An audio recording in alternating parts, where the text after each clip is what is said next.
လိုက်ပါမယ်ဒါဆိုလို့ရှိရင်အခုလိုမျိုးတကယ်ကိုကောင်းတဲ့ပေါ့နော် performance နဲ့တူတူရှင်ပြိုင်ဆော်ကစားခဲ့ပြီးတော့အခုလိုမျိုးအနိုင်ရတဲ့အတွက်ဒါပထမဆုံးအနေနဲ့နောက်တစ်ခါထပ်ပြီးတော့ congratulation လို့ပြောချင်ပါတယ်ရှင်ဆိုတော့အခု Falcon ကိုအနိုင်ယူဖို့အတွက်အခက်ခဲဆုံးအရာဘာဖြစ်မလဲဘာတွေဖြစ်ခဲ့လဲပေါ့ခက်ခဲဆုံးဆိုရရခက်ခဲဆုံးရတော့စိတ်ပါပဲစိတ်ပါပဲဟုတ်ကဲ့ပါကျေးဇူးတင်ပါတယ်အဲ့လိုရှင်ဒါ easy ဖြတ်ကျော်ခဲ့အရာပေါ့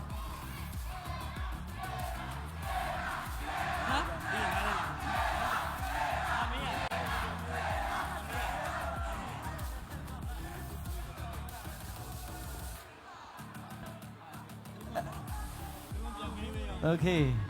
ဟုတ်ပြီโอเคအဲ့တော့အခုတစ်ခုမေးပေးလိုက်မယ်အဲ့တော့ဒီလိုနိုင်ဖို့အတွက်ကိုရီအတွက်ပေါ့နော်အားဖြစ်စေတဲ့အရာတစ်ခုကဘာတွေကကိုကိုအားဖြစ်စေခဲ့တယ်ဆိုတဲ့အရာလေးတစ်ခုလောက်ဖြေပေးပါဘယ်အရာတွေကကိုအတွက်ခွန်အားတွေဖြစ်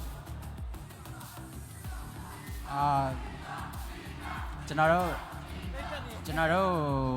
ဒီအပြင်ဟိုတခုတက်ကလာရောက်အားပြီးပြိတ္တာအားလုံးလည်းကျေးဇူးအများကြီးတင်ပါတယ်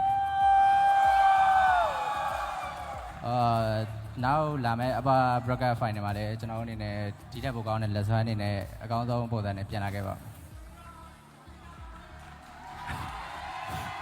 ဘယ်သွားပါ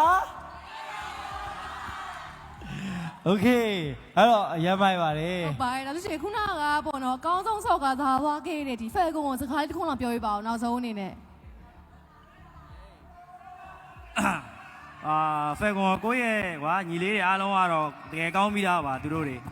နောက်လည်းအကောင်းဆုံးပြန်လာမယ်ဆိုတာယုံကြည်ပြီးသားပါအဲ့တော့ Grand Final မှာစောင့်နေမယ်လို့မင်းတို့ငါးယောက်နဲ့ fight ချင်ရင် Grand Final ကိုတက်ခဲ့လို့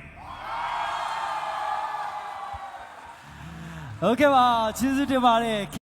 ဒီမှာဒါနောက်တစ်ခုအနေနဲ့ဒီ upper bracket မှာတွေ့ရမယ့်ရန်ကုန် Gladiators နဲ့ရောမပြောချင်တာများရှိလဲဘာပြင်ဆင်တာရှိလဲနိုင်မယ်လို့ရောယုံကြည်ချက်ရှိလား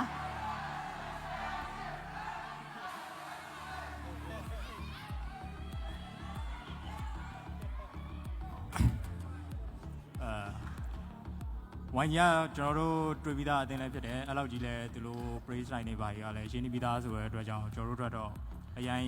ခက်ခဲတဲ့အသင်းတော့မဟုတ်ဘူးလို့တော့ကျွန်တော်မြင်တယ်ဒါပေမဲ့ကျွန်တော်တို့ဘက်ကလည်းအကောင်းဆုံးပုံစံနဲ့ပြင်ဆင်ပြီးတော့လာခဲ့ပါမယ်သူတို့ကိုလည်းရှော့တော့လို့မရပါဘူး